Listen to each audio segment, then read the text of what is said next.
Hai guys, kembali lagi bersama gue Wawan. Jos. Kali ini gue akan review anime yang berjudul Tenten Kakumei. Yang jelas banyak bondonya.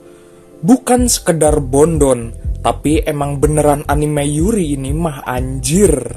Cerita diawali dari seorang gadis bernama Anis. Di malam yang poek itu, dia sedang riweuh melawan serigala kopet dan lari asruk-asrukan di ruyuk. Sementara itu, ada dua lelaki hidung kecombrang.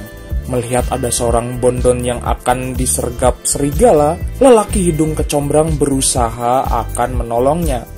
Akan tetapi, Anis berhasil mengalahkan serigala kopet itu. Usaha si lelaki hidung kecombrang itu pun sia-sia. Singkat waktu, pagi pun isuk. Anis pun memberikan hasil buruannya kepada pria hidung kecombrang, sementara dia mendapatkan batu ajaib. Sesampainya di rumah, Anis pun dikergok oleh babehnya karena memburu tanpa izin. Babehnya pun marah besar ke Anis. Nah Aisyah budak beleguk, ngalah serigala cicing-cicing. Anis pun menjawab, nyeri ari bapa, menikitu-kitu teuing ka budak teh. Sementara itu para penjaganya sangat terkesima karena dia bisa mendapatkan kepala serigala. Kemudian di kamar, Anis bersama Ilya pelayannya. Dia pun menyadari kalau sejak umur 5 tahun Anis ingin aabretan di awan. Dia pun kepikiran di masa lalunya yang modal dari alam isekai. Kemudian singkat waktu Anis pun menemui Tilti di sebuah tempat. Anis pun menceritakan kalau dia sangat ingin bisa mempelajari ilmu sihir. Kemudian Tilti membahas adiknya yang akan kimpoi dengan Putri Magenta. Tapi sebelumnya, Anis di masa kecil pernah melihat sihir hebat dari Magenta tersebut. Di sebuah akademi terlihat Algard sedang berduaan dengan Laini. Algard yang melewatinya pun seolah paduli bagong terhadap Putri Magenta. Di sore itu, Algard melakukan pertemuan dengan Putri Magenta alias Eupilia. Algard berencana memilih pasangannya sesuai dari keinginannya, alias Putri Eupilia akan ditolak mentah-mentah. Duh, rasanya bakal nyeredet hati ya. Singkat waktu, malam pun poek. Anis pun pergi abret-abretan dengan sapu terbangnya. Di sebuah pesta, tanpa diduga, Algard mengenalkan calon jodohnya yang bernama Laini. Jelas saja, Eupilia pun merasa sedih sampai nyeredet hati dan asruk-asrukan. Tiba-tiba datang Anis menabrak tempat tersebut hingga mubui. Dia pun menyadari kalau Algard tidak akan menjodohkan dengan Eupilia. Kemudian Anis pun menculiknya pergi kabur dari tempat tersebut. Singkat waktu, babehnya Anis bertemu dengan babehnya Eupilia. Dia pun merasa kesal karena Anis begitu nakal bagaikan kucing oren. Kemudian Anis pun tiba-tiba datang membawa Eupilia.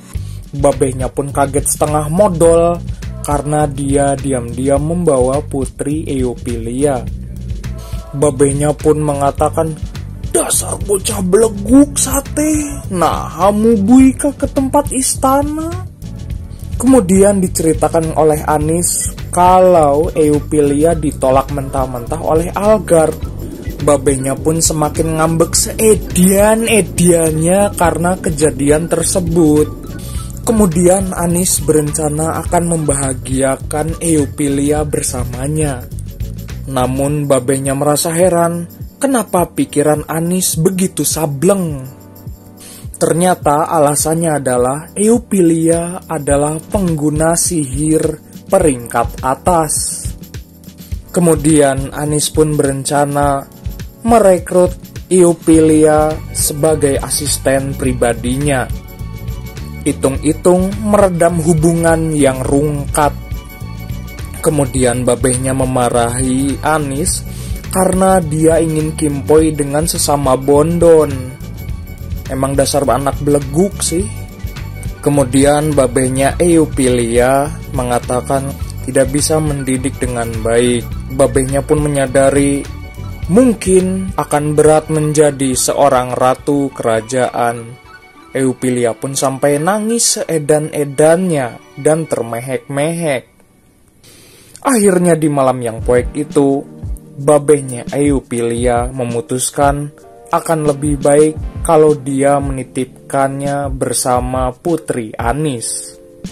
Selain itu, dia juga bisa mengembangkan ilmu sihirnya.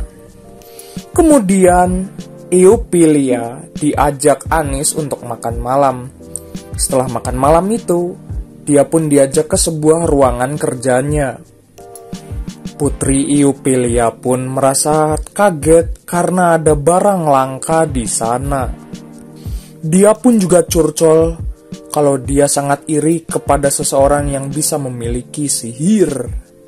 Setelah itu, karena malam semakin poek, Anis pun mengajak Eupilia untuk tidur bareng satu ranjang satu kamar dengannya. Singkat waktu, Eupilia sedang mengobok-ngobok laci meja. Dan ternyata ada sebuah kunci rahasia di sana. Kemudian Eupilia bangun di pagi yang isuk. Dia pun menyadari sekarang tinggal di sebuah istana. Kemudian Ilya, pelayannya, datang menghampirinya. Kemudian dia mengabarkan ada panggilan dari istana. Tiba-tiba ada sebuah suara alarm berisik di tempat itu. Yang rupanya alarm itu dibuat oleh Anis kalau ada bangsat lewat ke tempat itu. Kemudian di luar Anis mengatakan kalau dia sedang melakukan eksperimen. Lalu dia mengajak Eupilia untuk pergi keluar. Dia pun diberikan sebuah pedang sihir dan menyuruhnya untuk mengalirkan energi sihir ke pedang tersebut. Pedang tersebut pun mengembang sebagaimana pedang umumnya. Setelah itu Eupilia mencoba mengendarai sapu terbang milik Anis. Tiba-tiba sapu terbangnya meluncur tidak terkendali hingga membuatnya labuh dan mubui. Jelas saja Anis yang melihatnya pun membuatnya khawatir. Setelah karena kotor mubui, Eupilia pun pergi untuk mandi kukucuprakan. Sementara itu babehnya Anis sedang meminta kepada babehnya Eupilia untuk menjaga Algard. Kemudian Eupilia datang menemui babehnya. Eupilia pun menceritakan Algard yang memilih putri lain. Namun sayangnya babehnya pun menyadari kalau Algard dibutakan oleh cinta. Setelah itu dia meminta Lilia untuk mengeluarkan sebuah kunci rahasia. Karena merasa tidak pantas memilikinya, kunci tersebut dikembalikan lagi kepada babehnya Anis. Kemudian Eupilia datang ke sebuah ruangan, melihat para pelayan di sana sedang bebersih perabotan. Dan terlihat ada foto gelisnya Eupilia terpampang di sana. Namun sayang seribu sayang, pertunangan batal. Setelah itu Eupilia pergi ke sebuah tempat makan. Tiba-tiba datang Anis dengan membawa sesuatu. Ternyata di karungnya Anis memberikan sebuah pedang sihir kepadanya. Kemudian Eupilia mencoba pedang sihir itu, yang ternyata sihirnya begitu cantik dan indah. Di malam yang poek itu, kedua lelaki hidung kecombrang lari abret-abretan di ruyuk yang gatal. Rupanya ada serangan naga kopet di kota tersebut. Kemudian Anis pun hudang sare di sebuah pepohonan. Singkat waktu Eupilia hudang sare di kamarnya. Kemudian Anis menghampirinya dan dia pun khawatir kalau dia sakit. Kemudian Anis menceritakan kalau dia sangat terkesima dengan sebuah pelangi yang dibuat oleh sihirnya. Akan tetapi Yupi mengatakan kalau dia sangat iri dengan Anis. Rupanya dia masih merasa sedih yang mendalam karena hubungannya rungkat dengan Pangeran Algard. Akan tetapi Anis pun memberikan semangat dan motivasi kepadanya untuk bahagia barengan. Tiba-tiba Anis pun memposisikan untuk beradu jigong. Rupanya Anis mengetahui kalau Eupi sedang mengalami demam. Kemudian singkat waktu, Yupi sedang berjalan di sebuah taman. Dia pun menyadari kalau Anis sedang latihan sihir. Kemudian Ilya datang menghampirinya. Diceritakan kalau Anis tidak ingin terlihat sebagai putri bangsawan. Kemudian dia juga menceritakan kalau Anis akan mengisi waktu hidupnya seperti dirinya di masa lalu. Selain itu, Yupi juga merasa senang bisa pergi bareng di istana tersebut. Tiba-tiba datang Anis menghampiri mereka berdua. Diceritakan kalau Anis mendapat surat dari Serikat Petualang. Di tempat kerjanya, Anis juga memamerkan sebuah kongkorong dari petualang tingkat atas. Yupi yang melihatnya pun sampai riweuh dan kaget setengah modal. Kenapa bisa-bisanya menjadi seorang petualang tingkat atas? Yang rupanya Anis ingin mencari duit sendiri dari hasil petualangannya. Selain itu juga dia sedang mencari kristal sihir dari monster kopet yang ada di Ruyuk. Sementara itu, di sebuah rapat kerajaan, mereka semua sedang membahas ancaman dari naga kopet. Kemudian Algard datang menghampiri babehnya. Dia berencana akan menghabisi naga kopet tersebut. Seluruh pasukan di sana sedang mempersiapkan diri untuk menyerang naga kopet. Mereka juga bekerja sama dengan Serikat Petualang. Singkat waktu, Anis kepergok oleh Eupilia akan mau pergi keluar. Ternyata ada kaitannya dengan ilmu sihir yang dimilikinya. Selain itu, Eupilia juga mengkhawatirkan mengenai kristal. Karena kekuatan kristal itu dapat mengubah Anis menjadi psikopat Bondon. Tiba-tiba di malam yang poek itu, Anis berhasil mengalahkan beruang kopet di Ruyuk. Dia juga bertemu para pasukan di sana yang mengkhawatirkan naga kopet itu akan menyerang kota. Sementara itu, Eupilia menghampirinya dan mengkhawatirkan kalau Anis hanya bekerja sendirian menyerang naga kopet itu. Anis pun kemudian lari ngabret edan menemui naga kopet tersebut. Kemudian datang naga kopet tersebut. Anis pun berusaha menahan serangan dari jigong naga itu. Selain itu, Eupilia membantunya dari belakang. Tiba-tiba saat mencoba menyerang sayap naga tersebut, Anis pun kalah dan hampir mubui. Eupilia yang ripuh pun berusaha menyelamatkannya. Diceritakan oleh Anis kalau dia benar-benar ingin menjadi seorang penyihir. Akhirnya mereka berdua pun bekerja sama mengalahkan naga kopet tersebut. Mereka lalu kemudian menyerang kembali naga itu dan mencoba menjatuhkannya. Saat naga kopet itu labuh dan mubui karena diserang oleh Anis, naga kopet itu berusaha mengeluarkan jigongnya untuk meledakkan tempat itu.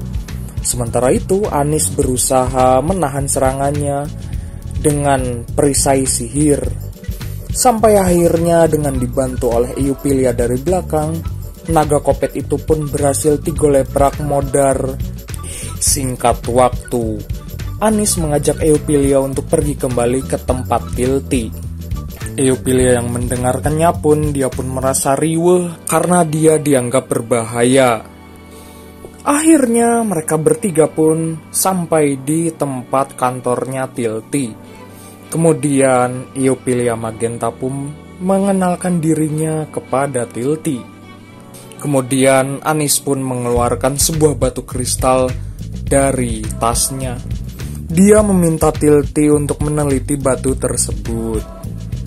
Anis pun mengakui dirinya kalau saat ini terkena kutukan naga. Tilty pun dibuat riweuh karena sebenarnya dia bisa meneliti kutukan tersebut. Akan tetapi hal tersebut menjadi bahan candaan Anis kepada Tilty yang terlalu sensitif terhadap sebuah kutukan. Setelah itu, Anis mengajak Tilty untuk memasukkan susuk kepada tubuhnya. Namun tiba-tiba ada panggilan alam, maksudnya panggilan dari kerajaan. Rupanya mamahnya datang ke kerajaan tersebut. Ternyata mamahnya datang untuk membahas Algard yang rungkat dengan Eupilia. Kemudian kedua orang tuanya itu berencana akan memanggil Laini ke kerajaannya. Tetapi sebelum itu, Tilty berusaha memijat dan memberikan susuk itu ke dalam tubuh Anis. Setelah memasukkan susuk, Ilia kemudian memandikannya di jamban. Singkat waktu, Anis pun kemudian menggunakan pakaian glowingnya untuk menemui Laini.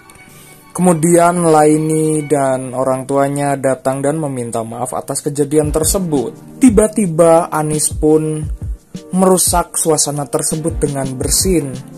Dia pun kemudian mengajak Laini untuk pergi ke dalam sebuah ruangan. Di ruangan itu, Anis pun mengecek keadaan dan kondisi dari Laini. Setelah mengidentifikasi tubuh dan gunung kembar yang oyak dan ngagurayot, Anis pun menyadari kalau Laini memiliki susuk di dalam tubuhnya. Susuk itu digunakan untuk memikat para lelaki hidung kecombrang. Sampai-sampai Algard pun ikut kepincut olehnya. Laini yang mendengar dan menyadari, dia pun akhirnya merasa sedih sedan-edannya. Akhirnya Anis pun berusaha akan merawat putri Laini dengannya.